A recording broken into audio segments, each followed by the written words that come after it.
آنے کے لیے پوری طرح آمادہ ہو چکے ہیں، اور انشاءاللہ پرسوں کے دن جب خاص 12 تاریخ آنے والی ہے، اس کے انتظامات میں سارے سنی صحیح العقیدہ عاشقان رسول اپنے نبی کی آمد کا تذکرہ کرنے کے لیے اور اس کا چرچا کرنے کے لیے تیاریوں میں مصروف ہے۔ گویا جہاں بھی آپ جائیے عاشقان رسول میلاد النبی کی دھوبیں مچا رہے ہیں، اور بالکل اس وقت منظر وہ نظر آ رہا ہے کہ بلکہ یہ شعر شعرافاق ہو چکا ہے، اور پوری میلاد کی ترجمانی کرنے پر یہ شعر کافی ہے کہ پورے منظر کو دیکھ کر یہ حالات اور یہ چیزیں ہمارے سامنے آ رہی ہے کہ گویا نثار تیری چہل پہل پر ہزاروں عید ربیع الاول سوائے ابلیس کے جہاں میں سبھی تو خوشیاں منا رہے ہیں۔ سبحان اللہ، بے شک بے شک، اللہ اکبر یا رسول اللہ۔ سبحان اللہ۔ تو دو ہی لوگ بڑے پریشان ہیں، ایک ابلیس اور اس کی ذریت، ورنہ پوری دنیا میں اس وقت سب جگہ مسرت اور خوشی کا ماحول ہے۔ دیکھیے انسان غم کب مناتا ہے اور خوشی کب مناتا ہے؟ کسی چیز کے گم ہونے پر غم مناتا ہے، کسی چیز کے حصول پر خوشی مناتا ہے۔ یہی ہے نا جی کہ میں غلط کہہ رہا ہوں؟ بھائی اگر کچھ ضائع ہو جائے تو آدمی غمگین ہو جاتا ہے، اور کچھ پا لے تو خوش ہو جاتا ہے۔ بے شک بے شک۔ تو پاتا ہے تو خوش ہوتا ہے، کھوتا ہے تو غمگین ہوتا ہے۔ آپ خوش ہیں، دوسرے لوگ ناراض ہیں، غمزدہ ہے، تو وجہ کیا ہے؟ تو انہوں نے کیا کھویا، آپ نے کیا پایا؟ تو آپ نے مصطفیٰ کو پایا اس لیے خوش ہے۔ سبحان اللہ۔ اور چونکہ ان کا باپ ابلیس اس لیے ناراض ہے کہ اس کا شرک کا مذہب ختم ہو گیا۔ بے شک بے جب شک۔ حضور کی آمد ہوئی تو انہوں نے کھویا اور ایمان والوں نے پایا۔ بے شک۔ بہرحال آج میں کچھ تمیزی طور پر کچھ نئی باتیں، کچھ نئے گوشے آپ کے سامنے رکھنا چاہ رہا ہوں۔ میں یہ عرض کرنا چاہتا ہوں کہ جشن عید میلاد النبی صلی اللہ تعالی وسلم جو عید ہے، یہ عاشقوں کی عید ہے۔ سبحان اللہ۔ کن کی عید ہے یہ؟ عاشقوں کی۔ کون سے عاشق؟ عاشقان رسول جو اپنے نبی کریم صلی اللہ علیہ وسلم سے محبت کرتے ہیں۔ اور عشق کا ایک انداز ہوتا ہے، ایک مزاج ہوتا ہے کہ عشق اپنے محبوب سے جب محبت کرتا ہے تو اس کے لیے دلیل نہیں دیکھتا۔ ڈاکٹر اقبال خود کہتا ہے نا کہ بے خطر کود پڑا آتش نمرود میں عشق۔ حق ہے۔ سبحان۔ تو محبوب جو ہے وہ عشق کی حدوں کو جب پار کرتا ہے تو وہ دلائل نہیں دیکھتا، وہ نہیں دیکھتا کہ یہ کرنا چاہیے کہ نہیں کرنا چاہیے، اس کے جواز کی صورتیں ہیں نہیں ہیں۔ عاشق اپنا کام کر گزرتا ہے۔ اب مسئلہ یہ ہے کہ ایک ایسا طبقہ بھی ہمارے یہاں موجود ہے کہ جو عشق کے اظہار پر دلیلیں مانگتا ہے،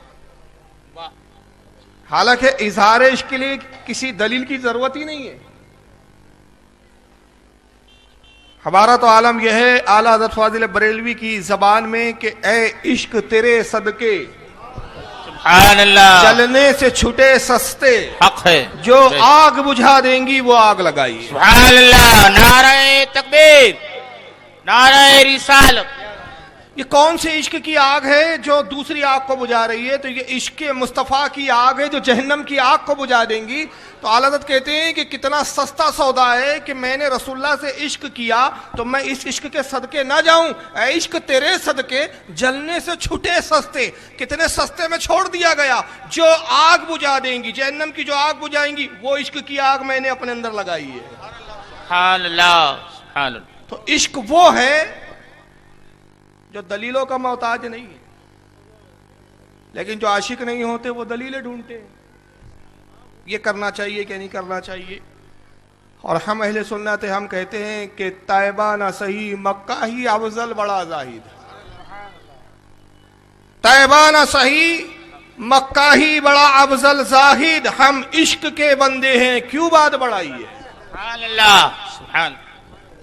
میں اس تعلق سے چند کچھ تمیدی طور پر کچھ باتیں عرض کرنا چاہتا ہوں اور اس کو آپ بڑے غور سے سنیں. اگر یہ چیزیں آپ کے ذہن میں یاد ہو گئی انشاءاللہ تو بہت سارے اعتراضوں کے جواب آپ کو خود مل جائیں گے. اصل میں کیا ہوتا ہے کہ ہندوستان اور پاکستان میں خاص طور باہر تو اتنا معاملہ نہیں ہے. اس وقت ہماری تحقیق کے مطابق 156 ممالک ہیں جہاں جشن عید میلاد النبی منایا جاتا ہے. سبحان اللہ.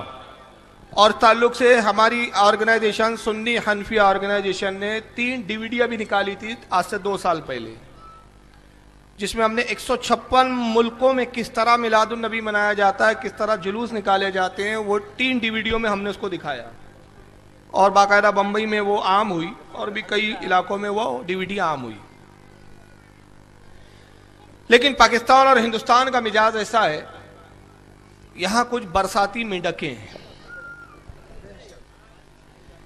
برساتی مینڈک وہ ہوتی ہے کہ جیسی پانی پڑا وہ بلوں میں سے باہر نکلتی ہے اور ٹر ٹر ٹر ٹر ٹر ٹر چالو.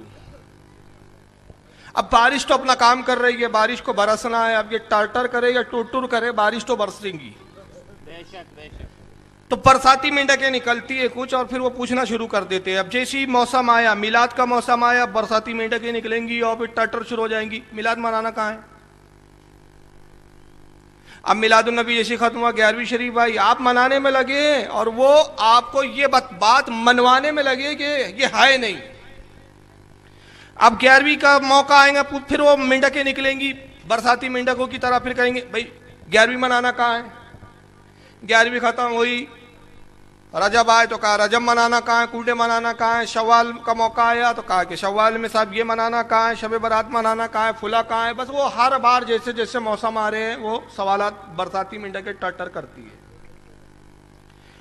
اور اکثر ایک سوال دہرایا جاتا ہے کہ کیا صحابہ نے میلاد منایا؟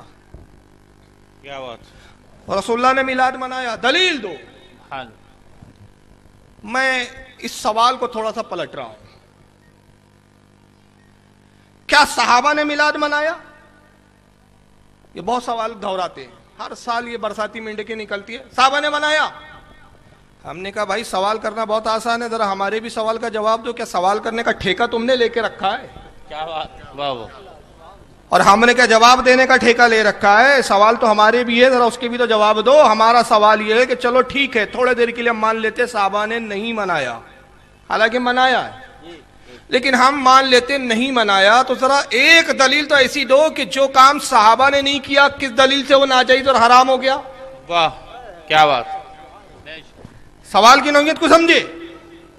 اگر کوئی کام صحابہ نے نہیں کیا تو وہ ناجائز ہو گیا, یہ کہاں کی دلیل ہے؟ کس نے کہا؟ کون سی دلیل ہے؟ کس حدیث میں آیا کہ جو کام صحابہ نہ کرے اگر دوسرا کر لے تو وہ ناجائز و حرام ہے؟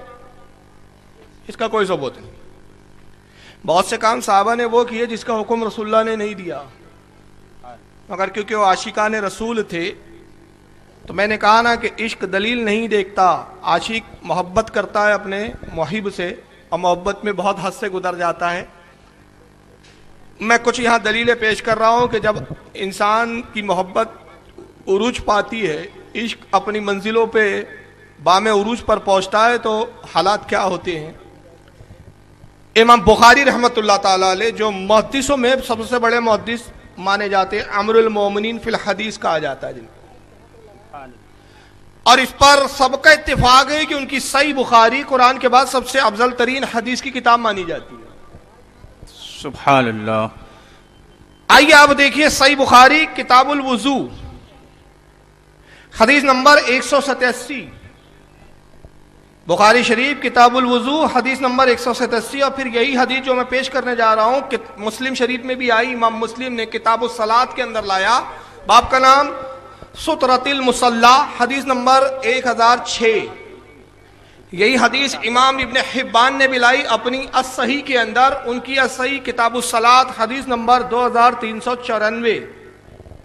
اور حدیث پاک یہ ہے کہ نبی کریم صلی اللہ تعالی وسلم اپنے حجر اقدس سے تشریف لاتے ہیں اور آنے کے بعد بلال کو آواز دیتے ہیں، بلال نماز کا وقت ہو گیا، وضو کے لیے پانی لاؤ۔ سبحان اللہ۔ جناب بلال رضی اللہ تعالیٰ عنہ وضو کے لیے پانی لاتے ہیں، آقا جیسے ہی اپنے ہاتھ کو دھوتے ہیں سرکار کے دست مبارک سے پانی مس ہو کر زمین کی طرف گرنے بھی نہیں پاتا کہ بے شمار صحابہ کے ہاتھ آگے بڑھتے ہیں اور رسول اللہ کے اس غسالے کو، اس مستعمل پانی کو اپنے ہاتھوں پر لیتے ہیں، چہروں پر ملتے ہیں، اپنے بدن پر ملتے ہیں۔ یہ صحابہ کے عشق کا عالم ہے۔ میں پوچھنا چاہتا ہوں، ایک کوئی ایسی حدیث دکھاؤ کہ اللہ کے نبی صلی اللہ علیہ وسلم نے کہا تھا کہ دیکھو جب میں وضو کروں تو میرے پانی کو زمین پہ مت گرنے دینا، اپنے چہروں پر مل لینا۔ کیا بات ہے، واہ کیا سرکار کا حکم ہے؟ سرکار نے منع نہیں کیا۔ واہ، منع اس لیے نہیں کیا کہ حضور دیکھ رہے تھے کہ اظہار محبت ہے، آج یہ مجھ سے اظہار محبت کریں گے، ان کا یہی عمل دلیل بنے گا اور سنیوں کو بھی مجھ سے محبت کرنے کا سلیقہ مل جائے گا۔ سبحان اللہ، سبحان اللہ۔ عشق دلیل کا محتاج نہیں ہے، یہ اب تک دلیلوں میں الجھا ہے۔ کیوں؟ کیونکہ عشق رسول دل میں ہے ہی نہیں۔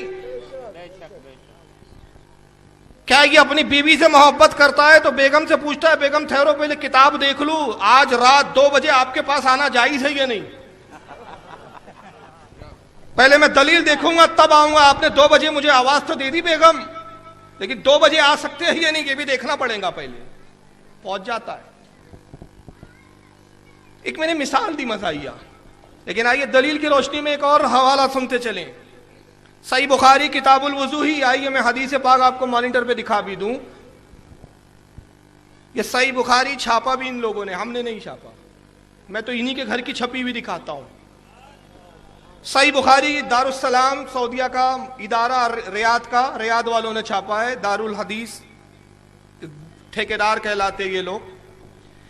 بخاری کتاب الوضو، باب کا نام کیا ہے؟ باب کا نام ہے البزاقل والمخاطی والنحوی فی الصوب۔ باب نمبر 70 ہے، یہ آپ کو دکھ رہا ہے۔ حضرت عروہ بیان کرتے ہیں، یہ عروہ وہ ہیں جو پہلے ایمان نہیں لائے بعد میں ایمان لائے صحابی ہوئے۔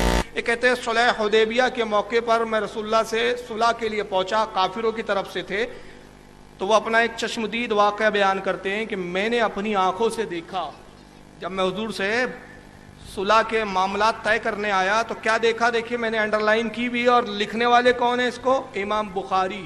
اور باپ کا نام ہی کیا رکھا انہوں نے؟ باپ کا نام رکھا البزاقی والمخاطی والنحوی فی الصوب، یعنی کپڑوں پر تھوک اور ریت، ریت یعنی جو ناک سے نکلتی ہے نا پانی، یہ اپنے کپڑوں پر لینا، اس کا بیان۔ حضرت عروہ کہتے ہیں قال عروہ وما تنخم النبی صلی اللہ علیہ وسلم نخامتا الا وقعت فی کف رجل منہم فدالقا بہا وجہہ وجلدہ۔ کہتے ہیں کہ میں نے اپنی آنکھوں سے دیکھا کہ نبی کریم صلی اللہ علیہ وسلم جیسی تھوکتے ہیں، اپنا لواب دہن نکالتے، اپنے ناک کو سیکھتے ہیں، ناک سے جیسی پانی پھینکتے ہیں، میں نے دیکھا کہ صحابہ اپنے ہاتھوں پر لیتے ہیں، اپنے بدنوں پہ ملتے ہیں، اپنے چہروں پہ مل لیتے ہیں۔ سبحان اللہ، سبحان اللہ۔ یہ امام بخاری لکھ کے بتا رہے ہیں کہ میں کتنا کٹر ٹنٹ ناٹن بریلوی ہوں۔ کیا بات، مجھے بتائیے کیا کوئی مائیکل لال ایک ایسی حدیث پیش کر سکتا ہے کہ اللہ کے نبی نے کہا ہو کہ دیکھو جیسی میں تھوکوں میرا تھوک زمین پہ مت گرنے دینا؟ بھائی تھوک تو چلو چل جائے گا، لیکن یہ ناک سے جو نکلتا ہے یہ تو ابا بھی اگر پھینک دینا تو بیٹا ناراض ہو جائے۔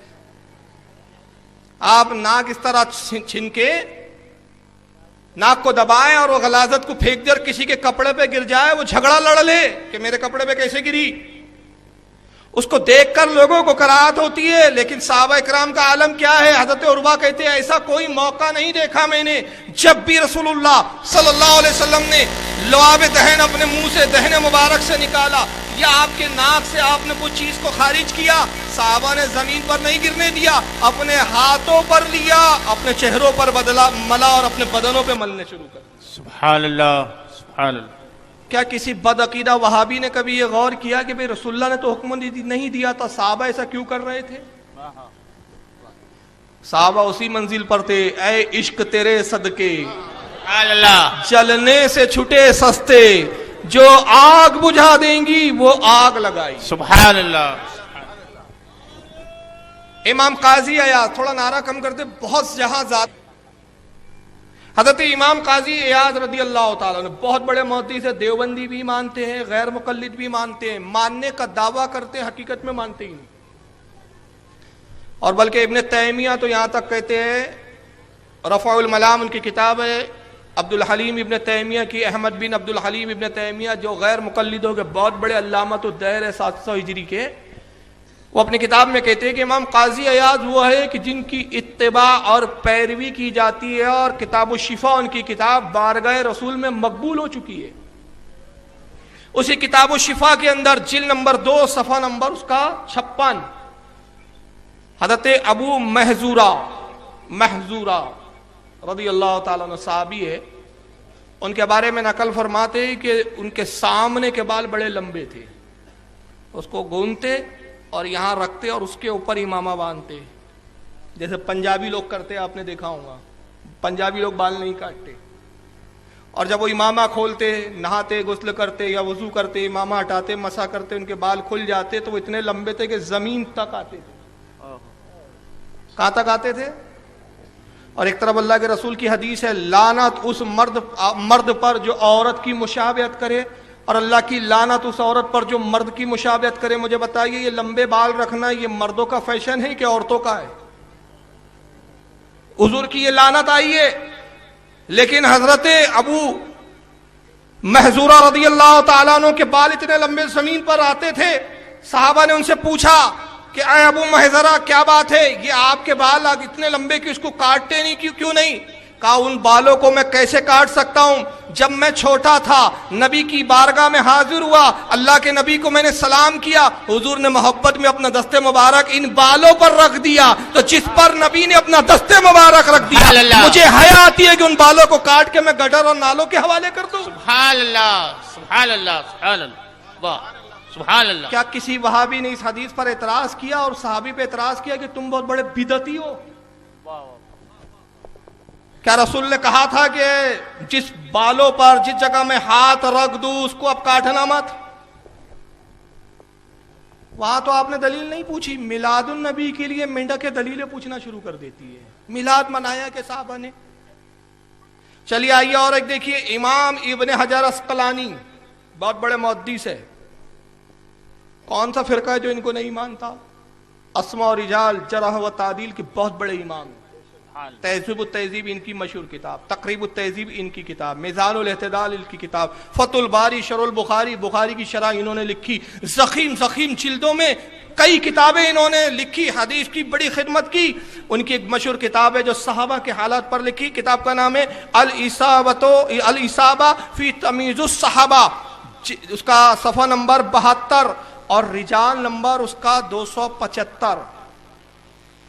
حضرت ثابت بنانی رضی اللہ تعالیٰ عنہ تابعی ہے. حضرت انس ابن مالک صحابی رسول کے شاگرد ہے. وہ نقل کرتے ہیں کہ حضرت انس ابن مالک کا جب انتقال کا وقت قریب آیا تو انہوں نے مجھے بلایا اور کہا ہے ثابت میری ایک وصیت ہے، اس کو لکھ لو، یاد کر لو، ذہن نشین کر لو. کہا سرکار وصیت بیان فرمائے. انس وصیت یہ ہے کہ میرے پاس نبی کریم صلی اللہ علیہ وسلم کا ایک منہ مبارک ہے. سبحان اللہ. منہ مبارک سرکار کے داڑھی شریف کا بال مبارک حضور نے مجھے عطا کیا تھا، آج تک بطور تبرک میں نے اپنے پاس رکھا ہے. وصیت یہ کہ جب میرا انتقال ہو جائے، مجھے قبر میں رکھا جائے تو میری زبان کے نیچے اس منہ مبارک کو رکھ دینا. سبحان اللہ. مجھے امید ہے کہ اللہ تعالیٰ اس منہ مبارک کی برکتوں سے مجھے بخش دیں گے. کہو نا حضرت انس بھی بدعتی تھے، ورنہ ایک حدیث دکھا دو کہ رسول اللہ نے کہا دیکھو میرا منہ مبارک قبر میں لے جانا. ہے کوئی حدیث؟ نہیں ہے. اور رسول اللہ کا کوئی حکم نہیں ہے. چلیے یہ تو بہت بڑی بات، سرکار کا منہ مبارک، حضور کا منہ مبارک تو حضور کے جسم کا حصہ ہے، سرکار سے تعلق ہے. مگر آئیے میں ایک حدیث دکھا دیتا ہوں، امام بخاری نے لکھا ہے اس کو، کتاب کا نام ہے الادب المفرد، چھاپا بھی وہابیوں نے، یہ بھی دارالسلام سے چھپا ہے. سب حدیث کی کتابیں یہی چھاپ رہے ہیں، پڑھ کچھ بھی نہیں رہے ہیں یہ لوگ، نوٹ کمانے کے لیے چھاپ رہے ہیں. اور ہم سنی خرید رہے ہیں. کیا بات. خرید اس لیے رہے کہ انہی کے گھر کی چھپی ہوئی کتاب سے ان کو آئینہ دکھائیں کہ دیکھو تم نے خود چھاپا ہے, حدیث کی کتاب ہے, تم خود مانتے ہو ان اماموں کو, تم اماموں کے ماننے کا دعویٰ کرتے ہو, نام اپنا اہل حدیث اور دیوبندی رکھتے ہو, لیکن تم کتاب کی باتوں کو نہیں مانتے. الادب المفرد امام بخاری رحمۃ اللہ علیہ کی یہ کتاب حدیث کی, امام بخاری نے ایک باب کا قائم کیا. باب کا نام کیا ہے؟ باب تقبیل الید, یعنی ہاتھوں کو چومنے کا بیان. سبحان اللہ. یہ بولتے پیروں کے ہاتھ کیوں چومتے ہو, علماء کے ہاتھ کیوں چومتے ہو؟ ارے وہابیو تم نے حدیث نہیں پڑھا تو یہ بولو کہ ہمیں معلوم نہیں ہے, اعتراض مت کرو. ہاتھ چومنے کا بیان. اور حدیث نمبر 974, یہی حضرت ثابت بنانی رضی اللہ تعالیٰ عنہ جو حضرت انس کے شاگرد ہے, جن کو حضرت انس نے وصیت کی کہ حضور کا منہ مبارک ہے, انتقال ہو میری زبان کے نیچے رکھ دینا, وہی روایت کرتے امام بخاری پوری سند بیان کر کے کہتے قال ثابت لانس, حضرت ثابت رضی اللہ تعالیٰ عنہ نے حضرت انس سے عرض کیا, اپنے استاد حضرت انس صحابی نے تابعی نے صحابی سے عرض کیا, پوچھا اما سست النبی صلی اللہ علیہ وسلم بیدی کا, اے انس کیا آپ نے اپنے ہاتھوں سے رسول اللہ کو چھوا ہے؟ کیا سرکار سے آپ کا کبھی اپنا ہاتھ مس ہوا ہے؟ آپ کا کوئی ہاتھ حضور سے مس ہوا ہے, حضور کے جسم اطہر کو لگا ہے؟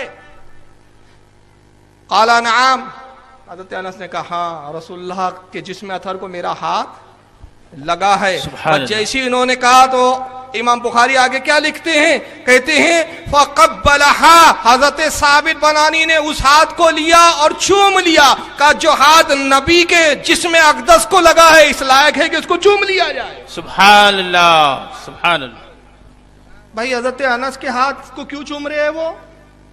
اس لیے نہیں چوم رہے کہ حضرت انس میرے استاد ہے, استاد کی حیثیت سے نہیں چوما. ذرا غور کریں جملہ, اس لیے چوما. پوچھا کہ کیا آپ کا یہ ہاتھ کبھی رسول اللہ کے جسم اطہر سے مس ہوا؟ انہوں نے کہا ہاں رسول اللہ سے میرا ہاتھ یہ مس ہوا تو چوم لیا. گویا بتایا کہ ہم وہ ہیں جو نسبتوں کا خیال رکھتے ہیں, نسبتوں کی تعظیم کرتے ہیں, تو ہم نے بھی تو طریقہ وہیں سے لیا. میلاد النبی صلی اللہ علیہ وسلم کو نسبت ہے مصطفیٰ سے, اس لیے ہم مناتے ہیں چونکہ ہم نسبتوں والے ہیں. سبحان اللہ. سبحان اللہ. آئیے ایک اور حدیث دیکھ لیجئے. اس کا امام ابن سعد رضی اللہ تعالیٰ عنہ, یہ بہت بڑے محدث ہے جن کا پورا نام حضرت محمد بن سعد ہے, اور متوفى 230 ہجری, یعنی 230 ہجری میں ان کا انتقال ہوا. کئی جلدوں میں ایک کتاب لکھی جس کا نام ہے الطبقات الکبیر, طبقات الکبریٰ بھی کہتے ہیں بہت سارے لوگ, طبقات الکبیر بھی نام ہے. یہ نقل کرتے ہیں حضرت ابراہیم بن عبد الرحمن بن عبد القاری, ان سے یہ حدیث نقل کرتے ہیں. حدیث ذرا سنیے کیا ہے, بڑی پیاری حدیث ہے اور اس کی سند بھی صحیح ہے کہ اس کو ابن حبان نے بھی اپنی الثقات کے اندر, ابن حبان جن کی وفات 354 ہجری ہے, یہ بریلوی تھے کیا بھائی؟ ابھی چل رہا ہے کون سا 1400, اور یہ کب انتقال ہو رہا ہے ان کا 354, 350 ہجری کے اندر, ہزاروں سال پہلے, کئی سو سال پہلے, 1000 سال سے بھی اوپر ہو گیا تھوڑا. حضرت امام قاضی عیاض نے بھی اس حدیث کو لکھا جو میں ابھی سناؤں گا آپ کو. 544 ہجری ان کی وفات ہے. اعلیٰ حضرت کا کوئی زمانہ نہیں ہے, دور دور تک نام و نشان نہیں ہے. انہوں نے تہمت بریلیوں پہ لگائی کہ بریلی بڑی بدعتی ہوتے ہیں. آؤ میں تمہیں بتاتا ہوں, تم جس کو بدعت کہتے ہو وہ بدعت ہے ہی نہیں. سب سے بڑے بدعتی تو تم ہو کہ جو کام بدعت بھی نہیں اس کو بدعت بولتے ہو. اس سے بڑی بدعت تمہاری کوئی نہیں ہے.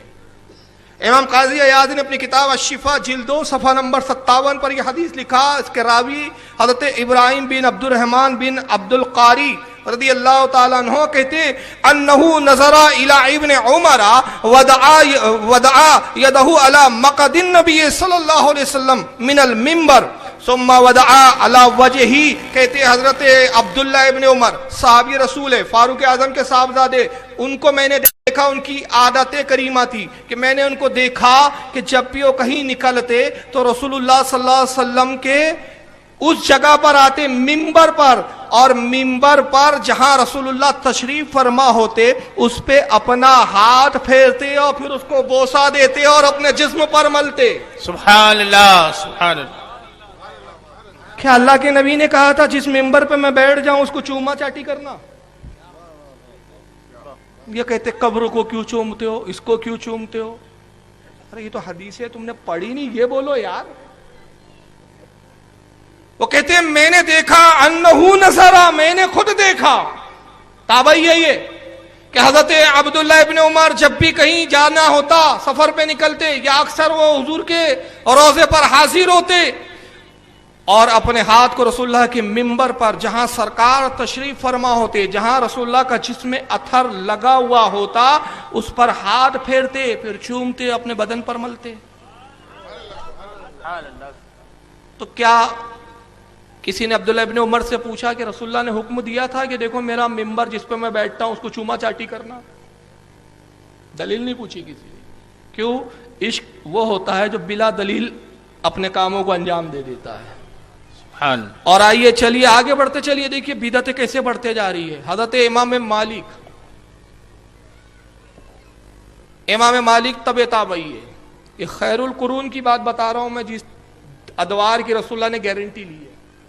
سب امام مالک کے بارے میں حضرت امام قاضی عیاض الشفا جلد نمبر 2 صفحہ نمبر 57 اور اسی بات کو جو میں ابھی بیان کرنے جا رہا ہوں شاہ عبدالعزیز محدث دہلوی نے اپنی کتاب بستان المحدثین صفحہ 22 پر نقل کیا کہ امام مالک مدینے میں تشریف فرما ہوتے مگر مدینے میں پیدل ننگے پیر بغیر نالین پہنے ہوئے ننگے پیر چلا کرتے تھے، جوتی نہیں پہنتے تھے، سواری پہ سوار نہیں ہوتے.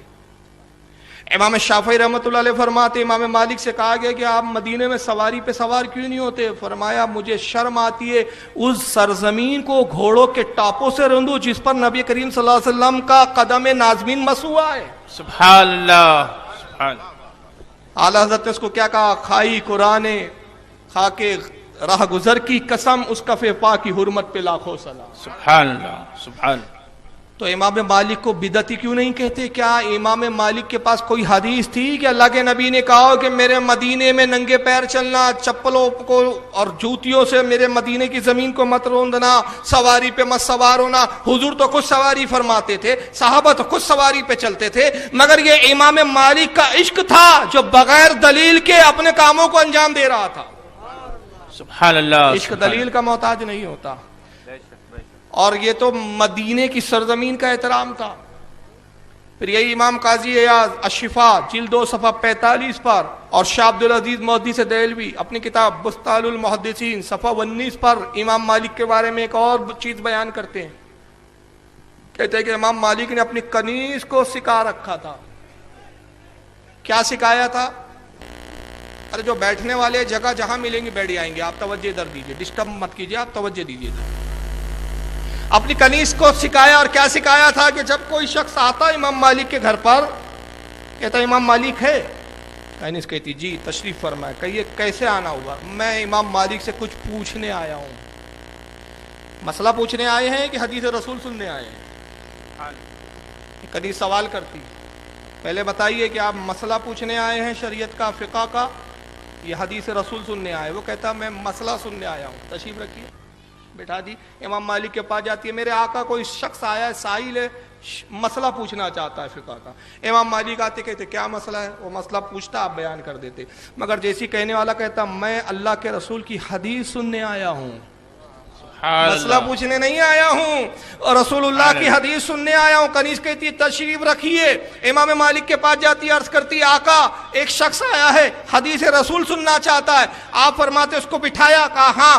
آپ غسل کرتے، عمدہ لباس پہنتے، سر پر امامہ سجاتے، آپ عبا پہنتے اور اس درمیان میں کنیز عود کو لبھان کو سلگاتی، کمرے میں معطر کر دیتی، کمرے میں عود اور لبھان جلا کر پھیلا دیا جاتا، منبر پر وقار کے ساتھ آتے، کہتے اب کہو کون سی حدیث سننا چاہتا ہے؟ سبحان اللہ سبحان اللہ میں چیلنج سے پوچھتا ہوں کوئی بددین وہابی مجھے کوئی ایک ایسی حدیث دکھا دے کہ اللہ کے نبی نے کہا دیکھو جب میری حدیث بیان کرنا تو غسل کرنا، کپڑے بدلنا، امامہ پہننا، اور امامہ پہننے کے بعد پھر جو ہے بڑے وقار کے ساتھ ممبر پر آنا، عود بھی لانا، لبھان بھی سلگانا، اور اس کے بعد میری حدیث بیان کرنا۔ تمہارا تو یہ حال ہے کہ تم سڑکوں پہ سناتے ہو فضائل اعمال، تم تو گٹر اور نالوں پہ بھی سناتے ہو۔ تو امام قاضی ایاز کو بھی کہہ دو نا بدعتی، سارا الزام بریلیوں پہ کیوں تھوپ رکھا ہے؟ بولو امام مالک کو بھی بدعتی، اور یہ چھوڑیے ان کے شاگرد بیان کرتے ایک مرتبہ امام مالک درس حدیث دے رہے تھے، ہم نے دیکھا چہرے کا رنگ بدل رہا ہے، بڑی تکلیف محسوس ہو رہی ہے، چہرہ سرخ ہو رہا ہے، ایک رنگ جاتا ہے ایک رنگ آتا ہے، ہم محسوس کر رہے ہیں کہ کسی تکلیف میں، یہاں تک کہ آپ حدیث بیان کرتے رہے، جب حدیث ختم ہوئی اپنا جھبا جیسی اتارا، دیکھا شاگرد کہتے ہم نے دیکھا امام مالک کی پشت سے پیٹھ سے خون جاری تھا۔ اللہ ہم حیران ہو گئے امام یہ تکلیف کیسی؟ کہا دیکھتے نہیں، ذرا دیکھو میرا جھبا، دیکھا تو ایک بچھو تھا جو آپ کو ڈنک مار رہا تھا، قسم خدا کی، کہا فرمایا قسم خدا کی اس نے 16 مرتبہ مجھے ڈنک مارا۔ تو شاگردوں نے کہا حضور جب یہ ڈنگ مار رہا تھا تو آپ نے اپنی پرواہ کیوں نہیں کی؟ کہا مجھے حیا آئی کہ میں رسول اللہ کی حدیث کو درمیان میں چھوڑ دوں، قسم خدا کی میرے عشق نے گوارا نہ کیا، میں نے طے کر لیا کہ اس حدیث کو بیان کرتے ہوئے اگر امام مالک کا انتقال ہو جائے تو یہ گوارا ہے، لیکن حدیث رسول منقطع ہو جائے یہ مجھے گوارا۔ سبحان اللہ سبحان اللہ۔ جان بچانا فرض ہے کہ نہیں ہے؟ مگر فرض کو بھی ترک کر دیا۔ کیا رسول اللہ نے کہا تھا کہ جب حدیث پڑھو اور اس طرح تکلیف ہو تو دیکھو میری حدیث کو بیچ میں چھوڑو نہ مت؟ بالکل نہیں، کوئی حدیث میں نہیں ہے، کسی صحابی کا عمل نہیں ہے، لیکن یہ امام مالک کا عمل ہے۔ چلیے آئیے، محدثوں میں سب سے بڑا محدث کون ہے بھائی؟ اب یہ بہت بڑی بدعت بتا رہا ہوں میں نے ابھی بھی عرض کیا تھا نا کہ محدثوں میں سب سے بڑا محدث کس کو مانا جاتا ہے؟ امام بخاری کو۔ دیوبندی ہے تو بھی مانتا ہے، اہل حدیث ہے تو بھی مانتا ہے، ہم اہل سنت بھی مانتے ہیں۔ آئیے ذرا امام ابن حجر عسقلانی کیا لکھتے ہیں، ان کی کتاب ہے حدی الساری، فتح الباری، جو صحیح بخاری کی شرح لکھی اس کا مقدمہ ہے، جلد نمبر 1 صفحہ نمبر 490، اس پہ امام بخاری کا قول نقل کرتے ہیں کہ امام بخاری خود فرماتے ہیں کہ جب میں نے صحیح بخاری لکھنے کا ارادہ کیا، صحیح بخاری میں نے جب لکھنے کی شروعات کی تو مجھے 16 سال اس کو مکمل کرنے کے لیے لگے۔ کتنے سال؟ 16 سال۔ اور میں نے 2 لاکھ حدیثوں کو پہلے جمع کیا، پھر چھاٹا، پھر چند ہزار حدیثیں بچ گئی، پھر اس کو میں نے چھاٹا تو پھر کل حدیثیں 7563۔ سبحان اللہ۔ صحیح بخاری میں کتنی ہے؟ تکرار سے کرو تو اور کم ہو جاتی ہے، لیکن غیر تکرار کے ساتھ میں بتا رہا ہوں، کل حدیثیں 7563۔ امام ابن حجر عسقلانی فرماتے ہیں کہ امام بخاری نقل کرتے ہیں، خود امام بخاری ارشاد فرماتے ہیں کہ جب میں نے ان حدیثوں کا انتخاب کر لیا کہ اپنی صحیح بخاری میں ان حدیثوں کو لکھوں تو کسی کمرے میں نہیں لکھا، اپنے مکان میں نہیں لکھا، مسجد میں نہیں لکھا، میں بیت اللہ آتا اور حدیث لکھنے کا جب میں ارادہ کرتا تو پہلے غسل کرتا، کپڑے تبدیل کرتا، خوشبو لگاتا، بیت اللہ میں آتا، 2 رکعت نماز نفل شکرانے کی پڑھتا، پھر صرف ایک حدیث لکھتا اور اڑ جاتا، سبحان اللہ۔ پھر دوسری حدیث لکھنے کا ارادہ ہوتا تو پھر غسل کرتا، پھر کپڑے دوبارہ تبدیل کرتے، پھر خوشبو لگاتے، پھر بیت اللہ میں آتے، پھر 2 رکعت پڑھتے، پھر دوسری حدیث لکھتے۔ تو اب میں کہتا ہوں 7563 حدیثوں کو جب بیت اللہ کے اندر خانہ کعبہ کے سامنے لکھا تو کتنی رکعتیں پڑھی؟ 15,126 رکعتیں پڑھی، 7563 مرتبہ غسل کیا، 7563 مرتبہ کپڑے تبدیل کیے۔ تو کوئی بدعقیدہ بتائے کہ رسول اللہ کی اور صحابہ کی کون سی حدیث اور قول ہے کہ صحابہ نے کہا دیکھو جب حدیث لکھنا تو پہلے غسل کرنا، کیا بات ہے، واہ واہ۔ 2 رکعت پڑھنا، اور اس کے بعد پھر لکھنا ایک ہی لکھنا، دوسری حدیث مت لکھنا؟ کیا رسول اللہ نے کہا تھا؟ تو یہ بدعتیں تو بڑے بڑے محدثوں نے کی، مگر تم نے کبھی اس کو بدعت نہیں کہا۔ چلو ایک شخصیت کو تو دیوبندی بھی مانتے، بس یہ آخری بات پہ میں ختم کر رہا ہوں، جن کا نام ہے شاہ عبدالحق محدث دہلوی، اور اس وقت ٹیبل پر کتاب میرے پاس موجود ہے، اس کو چھاپا دیوبندیوں نے۔ کس نے چھاپا؟ دیوبندیوں کے محمد فاضل صاحب انہوں نے فارسی زبان میں ہے یہ کتاب، اس کو اردو میں ترجمہ کیا. یہ کتھا کلر کی یہ کتاب آپ دیکھ بھی رہے ہیں، یہ میرے ہاتھ اس وقت دیوبند سے چھپی ہے، دیوبندیوں نے چھاپا. شاہ عبدالحق محدث دہلوی رحمۃ اللہ علیہ کون ہیں؟ بہت بڑے محدث ہے ہندوستان میں علم حدیث، انہوں نے رائج کیا سارے فرقوں کا، ہندوستان کے جتنے، چاہے دیوبندی ہو، چاہے اہل حدیث ہو یا اہل سنت و جماعت بریلوی ہو، سب کا سلسلہ حدیث شاہ عبدالحق پر جا کر ختم ہوتا ہے. آج سے تقریباً 550 سال پہلے کی شخصیت ہے. انہوں نے کتاب لکھی، کتاب کا نام ہے اخبار الاخیار. کیا نام ہے؟ دیوبندیوں نے چھاپا، صفحہ 528. اس میں ایک بہت بڑے بزرگ کا ذکر کرتے ہیں. بزرگ کا نام کیا؟ ذرا سن لیجیے. حضرت شیخ نظام الدین ابو الموید. یہ نظام الدین اولیاء نہیں ہے، یہ دوسرے بزرگ ہیں، ان کا بھی نام شیخ نظام الدین. ان کی والدہ تھی، ان کی والدہ کا نام تھا حضرت سارا. کیا نام تھا؟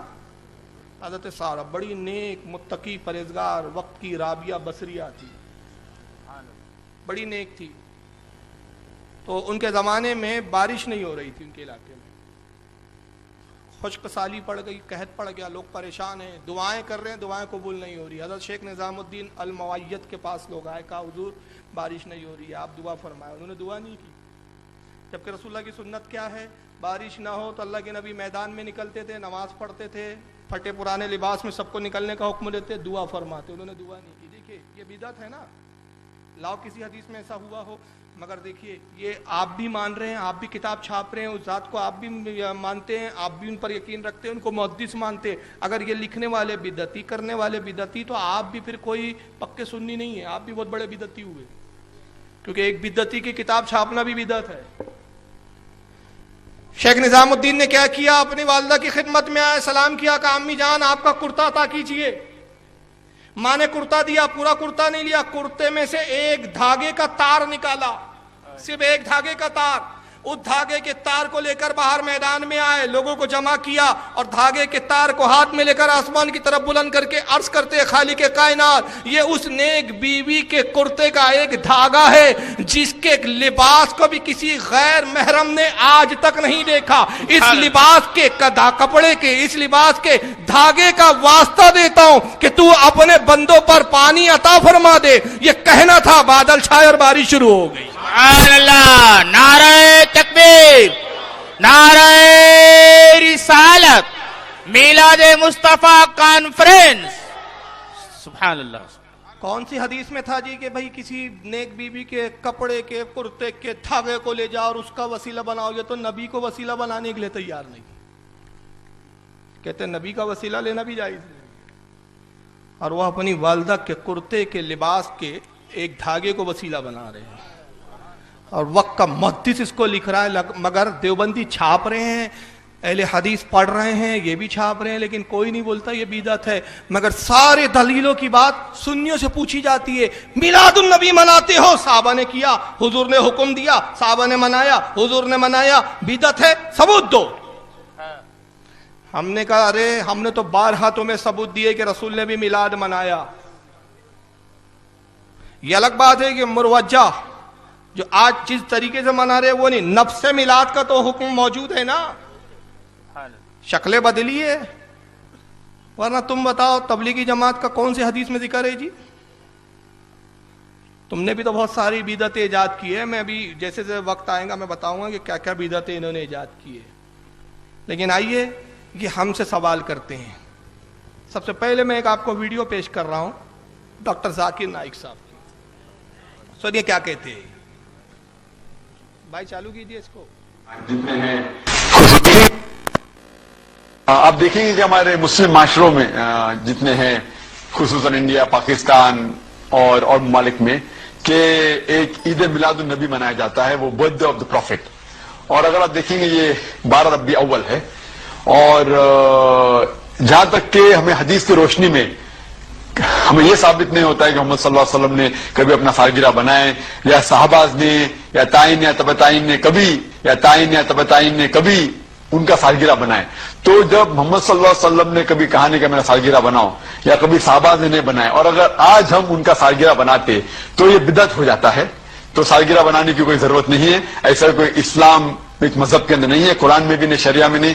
یہ ایک ویسٹرن کلچر ہے. یہ ایک ویسٹرن کلچر ہے کہ ہمیں سالگرہ بنانا چاہیے. 3-4 باتیں کی ہے نائک نے. حدیث میں ہمیں نہیں ملتا کہ سالگرہ منانا چاہیے, رسول اللہ کا پروفٹ برتھ ڈے منانا چاہیے, اور اللہ کے نبی صلی اللہ علیہ وسلم کی کوئی صورت میں سنت میں ہم کو یہ بات نظر نہیں آتی. اور اس کے بعد پھر انہوں نے دوسری جملہ کیا کہا کہ نہ صحابہ نے منایا, وہ تابعی کو تابعی نہیں بول پایا, تعین و تب تعین. یہ پتہ نہیں کون سے تعین اور تعین ہے, یہ تعین اور تب تعین یہ مجھے نہیں معلوم. وہ تابعین ہے اور تب تابعین ہے, تو وہ تعین اور تعین ہو گیا. وہ تو تعین نے بھی نہیں منایا. ارے بھائی تابعین نے منایا, تعین تھوڑی منائیں گے, صحیح تو ہے.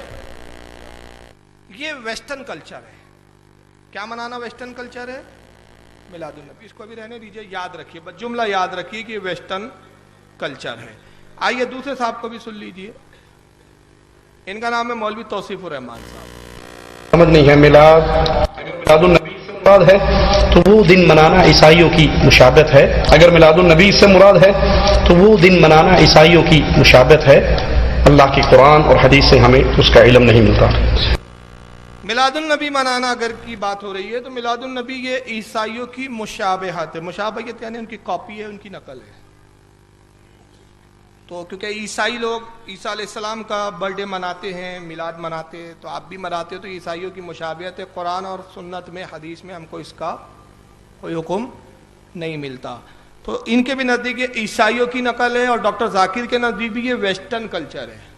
ویسٹرن مطلب باہر کے لوگوں کا, انگریزوں کا یہ کلچر ہے. مسلمانوں کا اس کا کوئی ثبوت اس میں نہیں ملتا. اچھا چلیے ٹھیک ہے. یہ ایک جگہ یہ انٹرویو دے رہے تھے ڈاکٹر ذاکر نائک صاحب, تو اس میں بھی ان سے سوال ہوا کہ کیا میلاد منانا جائز ہے, تو انہوں نے وہاں جواب دیا کہ نہیں, میلاد کا تو حدیث میں کوئی ثبوت نہیں ملتا. تبھی ایک اسلامی بہن نے ان کو فون کر دیا. ذرا فون سنیے.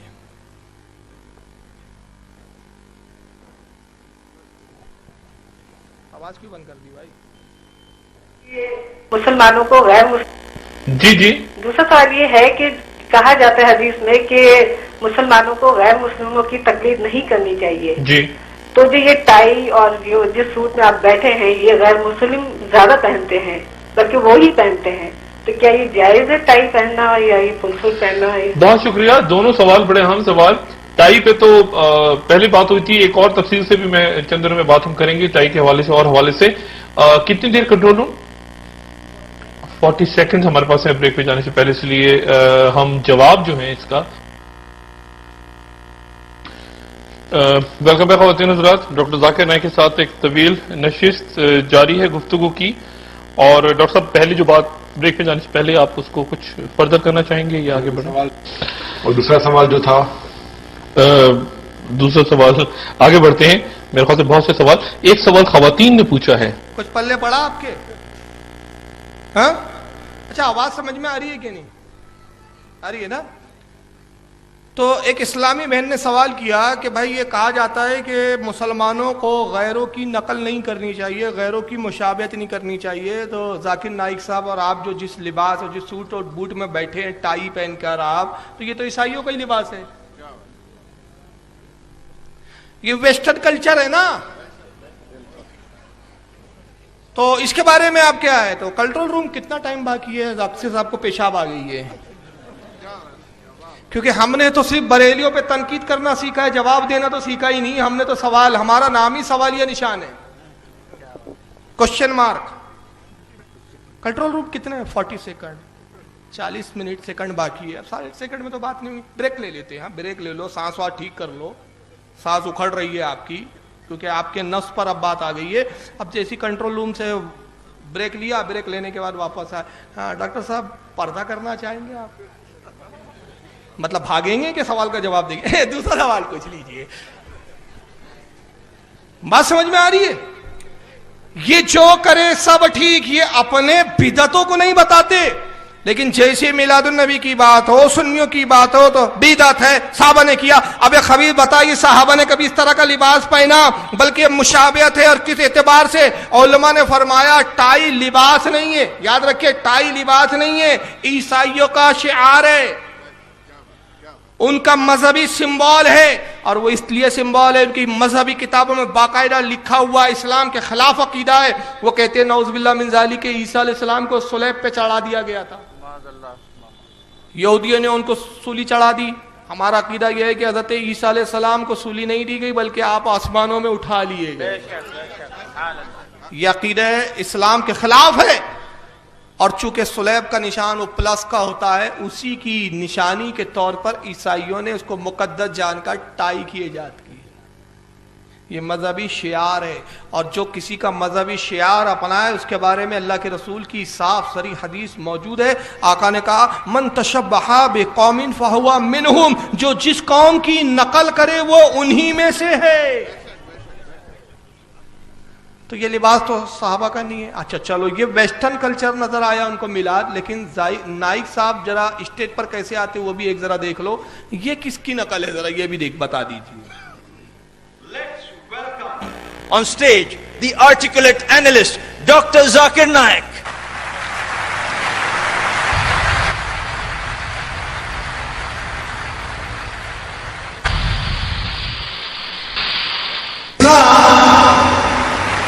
That is peace acquired by submitting your will to Almighty God is the only solution for the whole of life. And worship the Creator. Alhamdulillah. Wassalatu wassalam. جیسا کہ میں نے عرض کیا خواتین و حضرات، ہماری یہ آج کی آخری نشست ہے.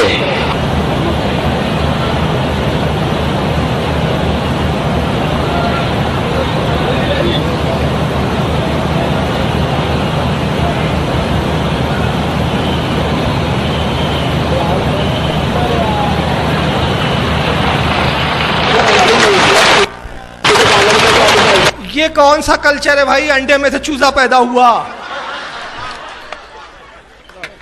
کل تک تو یہ فلموں میں ہی بتاتا تھا، یہ گندی فلموں میں دکھایا جاتا تھا. لوگوں نے مجھ سے بیان کیا کہ بھئی ایسا کہا جاتا ہے کہ فلموں میں، وہ پرانی جو فلمیں ہوتی ہے اس میں دکھایا جاتا تھا کہ وہ ناچنے والی انڈے میں سے نکل رہی ہے، ٹوکری میں سے نکل رہی ہے. تو کیوں بھی کیا نچنیا کی اولاد ہے کہ وہ انڈے میں سے پیدا ہو رہا ہے؟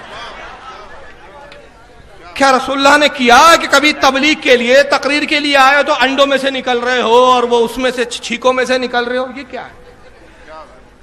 اور بیک گراؤنڈ میں اگر کوئی یہ میوزک ڈال دے کہ نائک نہیں کھلنائک ہوں میں، تو پھر کیسا رہے گا؟ تو تم جو کرو سب ٹھیک ہے، مگر ساری باتیں میلاد میلاد ہم منا رہے. پرابلم ان کو ہے، تکلیف ان کو ہے. ارے اللہ کے بندے، ہم نے کب کہا تم کو کہ تم میلاد مناؤ؟ بے منوسو تمہارے لیے میلاد نہیں ہے، تمہارے لیے توبہ فرض ہے. میلاد سنیوں کے لیے ہے، بدعقیدہ وہابی دیوبندیوں کے لیے میلاد ہے بھی نہیں. تم پر توبہ فرض ہے، میلاد منانا نہیں. اب آئیے ایک صاحب کو اور دیکھیے، وہ بھی بڑے تپے ہوئے ہیں. اتنے تپے میلاد میں کڑ کڑ کے یہ قبر میں چلے گئے. کیا نام ہے ان کا؟ ڈاکٹر اسرار احمد. ذرا ان کی نفرت دیکھیے میلاد النبی سے.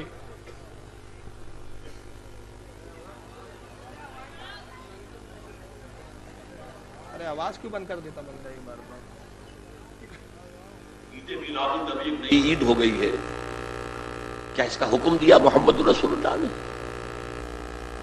یفعلون ما لا یؤمرون. وہ اپنی ہی ایجاد کردہ روایات ہیں، اپنی ہی ایجاد کردہ بدعات ہیں، اپنی ہی ایجاد کردہ رسومات ہیں، ان پر لگے ہوئے ہیں اور دعوے کرتے ہیں اللہ سے محبت، رسول کے عشق کے، جبکہ ان کے عمل میں نہ اللہ کی اطاعت ہے نہ رسول کا اتباع ہے. اب جب ایسی صورت پیدا ہو جائے تو کیا کریں؟ فمن جاہدہم بیدہ فہو مومن. تو جو مسلمان بھی ان کے خلاف جہاد کرے گا اپنے ہاتھ سے، اپنی طاقت سے، وہ مومن ہوگا. ومن جاہدہ بلسانہ فہو مومن. اور جو ان کے خلاف جہاد کرے گا اپنی زبان سے، وہ بھی مومن ہوگا. وہی 3 درجے. ومن جاہدہم بقلبہ فہو مومن. دل سے نفرت رکھ کر جو جہاد کرے گا بالقلب، وہ بھی مومن ہوگا. فما وراء ذلک من الایمان حبۃ خردل. اس کے بعد تو ایمان رائی کے دانے کے برابر بھی نہیں ہے. یہ اسرار احمد صاحب کا غصہ نفرت میلاد سے دیکھ رہے ہیں آپ لوگ. عید میلاد النبی ایک نئی عید ہو گئی ہے. کیا رسول اللہ نے اس کا حکم دیا؟ میں پھر وہ سوال دہرا دوں، اگر نبی نے نہیں دیا تو اس سے وہ کام ناجائز کیسے ثابت ہو گیا؟ یہ اصول بنایا کس نے؟ پہلے اس ذات کا، اس شخصیت کا نام بتاؤ کہ جس نے یہ اصول بنایا ہو، جس نے یہ ضابطہ دیا ہو کہ دیکھو جو کام کا حکم رسول نے نہ دیا ہو، جو کام کو صحابہ نے نہ کیا ہو، وہ کام بدعت ہو جاتا ہے. یہ اصول کس نے بنایا؟ پہلے اس کا نام بتاؤ. میں چیلنج کر رہا ہوں.